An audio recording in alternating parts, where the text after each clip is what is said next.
Hi, I'm Trevor Junt, reporter from GESA Field, where WSU just faced Oregon State.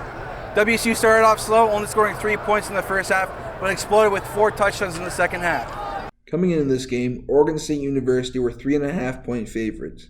They were coming off 2 straight wins against Hawaii and Idaho, and then 2 statement wins against USC and Washington. The game started off sluggish for both sides. There were some odd play calls on the WSU side. On 2 separate occasions, WSU chose to run the ball on 3rd and medium. OSU was changing quarterbacks in different situations, changing from the starter Chance Nolan to the on the depth chart linebacker Jack Coletto. He ended up scoring on a drive in the second quarter, putting them up 7-0. Then, a couple of missed opportunities by both sides. WSU ran the ball into the red zone 2 straight times to no avail and had to settle for a field goal. OSU's quarterback Chance Nolan missed an opportunity on a wide-open crosser in the end zone, and they settled on a field goal to make it 3-10. The Cougs could not get anything going in the red zone in the first half, as Delora was inaccurate in those areas, attempting 2 shots to Travell Harris that weren't particularly close. They turned the ball over on downs. Nolan then threw a pick to George Hicks III, and WSU retook the ball in OSU territory.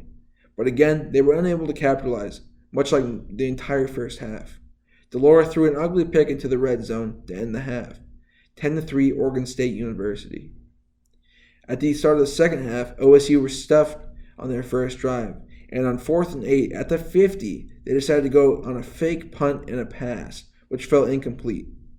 That's when I felt like there was a major momentum swing. WSU scored quickly on a Max Borghi 3-yard rushing touchdown, and the scoring swaps began. 5 straight drives to touchdowns. One thing I noticed too, although they were moving the ball well, OSU could not work the seams. Throwing to the tight ends was just not working, either being inaccurate passes or just straight up good coverage by the linebackers and the safeties of WSU. They held OSU to 158 passing yards. On the next drive by OSU, there was a pass a little behind the crossing receiver that led to a tip drill by WSU defensive players. Brendan Jackson was able to make the diving interception. Delora then threw a short pass to true sophomore Joey Hobart, in which he got some yak, going 55 yards to the crib. Delora on the day finished with 399 passing yards and 3 touchdowns. Then OSU scored on a 44-second drive to end the third quarter, and a massive gash of a run by B.J. Baylor and a finisher touchdown by Deshaun Fenwick.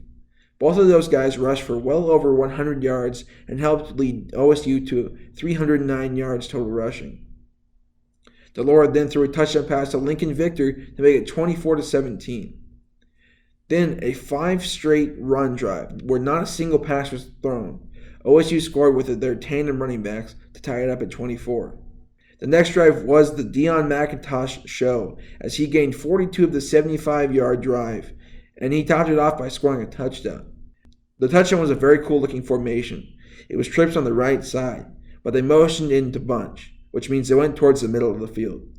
Off the bunch, the receivers did a trap block, and they cut off the edge. They were also in pistol formation. This is like nothing I've ever seen before, and it was cool to see some of the innovation from the WSU offense. All this led to a Deion McIntosh running free into the end zone, and Delora scrambling to the right to hit him, putting the Cougs up 31-24. OSU then got on their final drive of the game, driving down the field and getting into the red zone.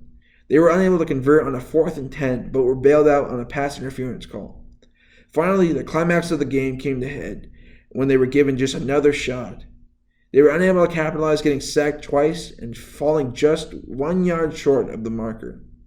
WSU won 31-24.